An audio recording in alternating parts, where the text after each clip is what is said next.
Yes. Good morning, students. Welcome to your science class. In the last one, we have completed topic rusting of iron, and today we are going to discuss rusting damages iron objects, which is on page number 59 of your book. In rusting of iron, we learned that when iron objects are kept in moisture for a few days, so it get covered with a brown powdery substance called rust. It is a type of a flaky substance, we can say, and this process is called rusting of iron. It needs there are two conditions necessary for rusting. One is presence of oxygen and second one is presence of water vapor, or presence of water is necessary. So what is rust is rust is a reddish brown, uh, reddish brown in color, and it is hydrated iron oxide. So now let us discuss rusting damages iron objects. Iron is the cheapest and the most easily available metal. It is extensively used in our day-to-day life for making large number of objects such as gates, railings, bridges, grills and bodies of cars, buses, trucks and ships. Iron क्या है? It is a cheapest and सबसे सस्ता है and most easily available, बहुत ही easily जो available है ये metal होता है. It is extensively use in our day to day life. हमारी लाइफ में ये बहुत ज़्यादा यूज़ होता है. बहुत सारे ऑब्जेक्ट्स जो हैं ये हमारे अराउंड आयरन के ही होते हैं, जैसे गेट्स हैं, रेलिंग्स हैं, ब्रिजेस जो हैं ये इसके कंस्ट्रक्शन में भी यूज़ होता है iron. Grills, bodies of cars and buses, trucks and ships, जो बॉडी है कार, बसेस, व्हीकल्स की जो बॉडीज़ हैं ये भी आयरन से बनी होती है. Then rust is soft and porous. Rust क्या है? सॉफ्ट एंड पोरस है. The layer of rust falls off from the surface of a rusted iron object exposing fresh iron metal that starts rusting. तो rust क्या है? Soft and porous होता है और इसके ऊपर जो रस्ट की लेयर आ जाती है ये क्या हो जाती है? फॉल ऑफ होती रहती है, जिससे कि जो फ्रेश आयरन मेटल है उस पर भी रस्ट होना स्टार्ट हो जाता है. कंटिन्यूस रस्टिंग से क्या होता है? आयरन ऑब्जेक्ट वीक हो जाता है, अल्टीमेटली हमारे लिए यूजलेस हो जाता है. So rusting causes huge loss and damage to property. Rusting की वजह से क्या होता है? It is a huge loss और हमारी जो प्रॉपर्टी है it is damaged. So, since rusting is a continuous destructive process, we need to prevent rusting of iron. तो रस्टिंग क्या है? एक कंटिन्यूस डिस्ट्रक्टिव प्रोसेस है, इसीलिए हमें इसको प्रिवेंट करना चाहिए. आयरन को रस्टिंग से प्रिवेंट करना चाहिए. Now the question arises in are mind कि हम किस तरह से प्रिवेंट कर सकते हैं रस्टिंग से आयरन ऑब्जेक्ट्स को. There are various methods. Coating the iron surface with paint और ग्रीस. अगर हम कोट कर देते हैं, जो एयर है इसका कांटेक्ट नहीं होगा आयरन के साथ, वाटर वेपर का कांटेक्ट ही नहीं होगा आयरन के साथ, तो जो ये है ये प्रिवेंट हो जाएगी रस्टिंग से. Coating the iron surface with paint और grease. Various machine parts and tools made of iron are coated with a thin layer of grease or paint when not in use. तो जो machine parts हैं या tools हैं जिनको हम iron से coat किया है, आयरन को हम कोट कर देते हैं ग्रीस या पेंट की लेयर से जब हम इन्हें यूज़ नहीं कर रहे हैं, और इससे ये क्या होता है? प्रिवेंट हो जाते हैं. जो मॉइस्चर है या एयर है इसके डायरेक्ट कांटेक्ट में नहीं आता है और रस्टिंग से प्रिवेंट हो जाते हैं. Then coating with other metals. Coating, हम आयरन के ऊपर कोट कर देते हैं दूसरे मेटल को, और इस प्रोसेस को बोला जाता है galvanisation. The process of depositing a thin layer और coating of zinc metal on iron objects is called galvanization. Iron sheets are dipped in molten zinc and then allowed to cool to make galvanized iron sheets. The thin layer of zinc metal protects it from rusting because zinc metal remain unaffected by air and moisture. तो coating जो है iron की दूसरे metal के साथ, galvanisation इसको बोला जाता है. जब हम जिंक की लेयर एक आयरन के ऑब्जेक्ट पे डिपॉजिट कर देते हैं तो इसी प्रोसेस को हम गैल्वेनाइजेशन बोलते हैं. आयरन शीट्स को हम डिप करते हैं मोल्टन जिंक में और फिर उसको कूल होने के लिए छोड़ देते हैं गैल्वेनाइज्ड आयरन शीट्स को फॉर्म करने के लिए. The thin layer of zinc metal protected from rusting. जो थिन मेटल जिंक मेटल की लेयर आ जाती है आयरन की लेयर के ऊपर, वो इसको रस्टिंग से प्रिवेंट करती है, क्योंकि जो जिंक मेटल है ये एयर और मॉइस्चर से अनअफेक्टेड रहता है. जो आयरन पाइप्स हम यूज़ करते हैं अपने होम्स में जिससे वाटर कैरी किया जाता है, वाटर कैरी करने का जो वर्क करते हैं, या इनको भी गैल्वेनाइज किया जाता है जिससे कि इन पे वाटर पाइप्स पे रस्ट ना लगे. आयरन शीट्स जिससे बकेट्स बनाए जाते हैं, ड्रम्स, डस्टबिन्स बनाए जाते हैं, ये रूफ शेड्स बनाई जाती हैं, इनको भी पहले ही गैल्वेनाइज किया जाता है जिससे कि इनको प्रिवेंट किया जाए रस्टिंग से।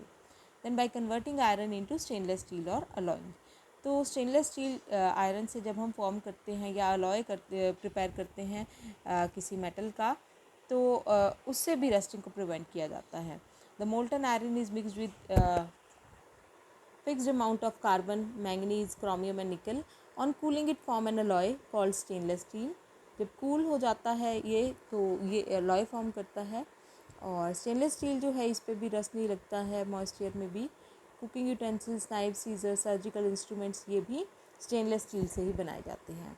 Then crystallisation is there, we know that sea water contain salt dissolve in it, जो सी वाटर है इसके अंदर वाटर सॉल्ट्स होते हैं डिजॉल्व, और जो सॉल्ट्स हैं ये हम इवेपोरेशन के थ्रू गेट कर सकते हैं। The technique of separation is not good, ये जो टेक्निक है कि हम जो सी वाटर है इसको शैलो पिट्स में फिल कर देते हैं और फिर वो जो वाटर है इवेपोरेट हो जाता है and then we get salt, तो ये जो प्रोसेस है it is not good because जो सॉल्ट इससे हमें मिलेगा इट इज़ नॉट प्योर, ठीक है। और तो after that obtaining salt we have to send that to industries for purification, ठीक है। तो हमें इसको प्योरिफिकेशन के लिए इंडस्ट्रीज़ में भेजना पड़ता है आफ्टर दैट। तो इसीलिए क्या क्रिस्टलाइजेशन एक बेटर टेक्निक है, एक जिससे कि हमें जो क्रिस्टल्स मिलते हैं वो प्योर फॉर्म में होते हैं, ठीक है। तो crystals are the purest solid form of substance with the definite geometrical shape. Crystals क्या होते हैं, प्योरेस्ट सॉलिड फॉर्म होती है सब्सटेंस की जिसकी ज्योमेट्रिकल शेप भी डेफिनेट रहती है। बहुत सारे सब्सटेंसेस जैसे sugar, urea, copper sulphate, alum, table salt, ये क्रिस्टल्स फॉर्म करते हैं। Crystals of different substances have different shapes, जो क्रिस्टल्स हैं अलग अलग सब्सटेंसेस के, they have different shapes. Crystallisation is the process of obtaining pure solid crystals having definite geometrical shape. Crystallisation की process से हम प्योर सॉलिड ऑब्टेन करते हैं जिनकी geometrical shape is definite. By obtaining crystals we are able to purify certain substances. Let us do the following activity. तो crystals को obtain करने के लिए हम क्रिस्टल्स ऑब्टेन जब हम करते हैं तो हम बहुत सारे सब्सटेंसेस को क्या कर देते हैं, प्योरीफाई कर देते हैं क्रिस्टल्स की फॉर्म में जब हम इन्हें गेट करते हैं, तो because it is a purest form. So activity 5 to prepare crystals of copper sulphate by the process of crystallisation. First किस तरह से हम कॉपर सल्फेट के क्रिस्टल्स प्रिपेयर करते हैं लैब्स में, ये शो करेंगे एंड ये डिस्कस करेंगे। एंड देन ये देखते हैं कि जो क्रिस्टलाइजेशन है ये फिजिकल चेंज किस तरह से है। Things needed, a beaker, dilute sulfuric acid, a tripod stand, Bunsen burner, china dish, stirrer, filter paper and copper sulfate powder. Take about 100 ml of water in a beaker and add a few drops of sulfuric acid to it. हमने 100 ml water लेना है beaker में और इसमें कुछ drops जो हैं sulphuric acid की ऐड ऑन कर देनी है। Then place the beaker on a tripod stand and heat it with the help of a Bunsen burner. हमने बीकर को प्लेस करना है ट्राइपॉड स्टैंड पे, हीट करना है इसको बंसन बर्नर की हेल्प से। When it starts boiling and copper sulphate powder, हमने कॉपर सल्फेट पाउडर को ऐड करना है। वाइल स्टीरिंग कंटिन्यूसली, इसको स्टीर करते रहेंगे हम continuously and with the help of stir करेंगे इसको with the help of a stirrer. Continue adding copper sulphate powder till no more powder can be dissolve. इसमें हम कंटिन्यूसली कॉपर सल्फेट पाउडर को add करते रहेंगे।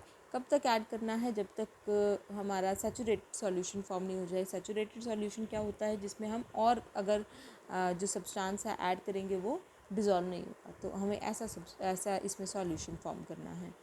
फ़िल्टर द ऑब्टेन सॉल्यूशन, जो हमारा solution है इस जो हमें मिला है इसको हमें फ़िल्टर करना है। इनसॉल्यूबल इम्प्योरिटीज़ इसमें से रिमूव कर लेनी है। अब हमें कलेक्ट करना है फ़िल्टरेट चाइना डिश में और इसको कूल होने देना है। स्लोली ये कूल होगा और इस एपरेटस को हम लीव कर देंगे फॉर 24 आवर्स, ठीक है। इसको डिस्टर्ब भी नहीं करना है in between. You observe that blue crystals of copper sulphate in China dish after 24 hours. Separate the copper sulfate crystals from the solution by decantation and dry the crystals by keeping them in between the filter paper. तो हम observe करेंगे कि जो blue crystals हैं ये form हो जाएंगे copper sulphate के चाइना डिश में और 24 आवर्स के बाद।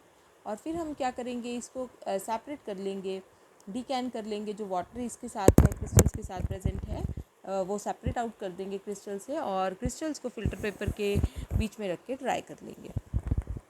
So this is the process. This is a tripod stand. Tripod stand के ऊपर हमने वायर गॉज रखा है, बीकर में कॉपर सल्फेट सॉल्यूशन लिया है, इसको स्टिर करते रहेंगे हम कंटिन्यूसली। बंसन बर्नर की हेल्प से हम इसे हीट कर रहे हैं। After when we get the saturated solution, हम इसको फ़िल्टर, आफ्टर फिल्ट्रेशन इसको हम ट्रांसफ़र करेंगे चाइना डिश में, and after that we get these crystals of copper sulfate.